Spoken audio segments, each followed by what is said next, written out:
Hi friends, ముందుగా ఉగాది శుభాకాంక్షలు. ఉగాది అంటే అమ్మ తినిపించే తీయని పుల్లని ఉగాది పచ్చడి, మామిడి తోరణాలతో కట్టడం, భూమిపైన నాగల పూజ చేయడం, ఆరు బయట మండపాల పైన అరుగుల పైన పురోహితుడు చెప్పే ఈ సంవత్సరం యొక్క రాశి ఫలాలు, గ్రహస్థితులు మరియు వర్షాలు ఎలా పడతాయి దాని గురించి అయితే పంచాంగం చెప్పడం జరుగుతుంది. అలాగే ఉగాది రోజున వసంతకాలం కూడా స్టార్ట్ అవుతుంది. ఇది మనకు తెలిసిన ఉగాది. అసలు ఉగాది ఎవరు స్టార్ట్ చేశారు, ఎప్పటి నుంచి వెలువడింది అది తెలుసుకునే ముందు మన ఛానల్ ఎవరైనా సబ్స్క్రైబ్ చేయకపోతే సబ్స్క్రైబ్ చేసుకోండి.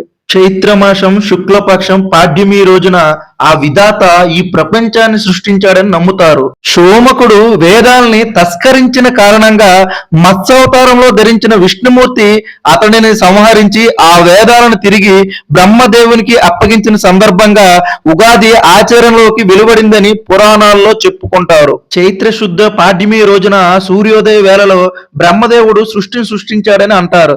అంతేకాకుండా వసంత ఋతువు కూడా ఈ రోజు ప్రారంభమవుతుంది. అందుకే నూతన జీవితానికి నాందిగా ఉగాది పండుగ జరుపుకుంటారు. ఇది ఒక కథ. శాలివాహనుడు పట్టాభిషక్తుడైన ఈ రోజు వచ్చిందని మరో కథ ఉంది. శాలివాహనుడు శకులకు ఎదురుగా పోరాడి విజయం సాధించాడు.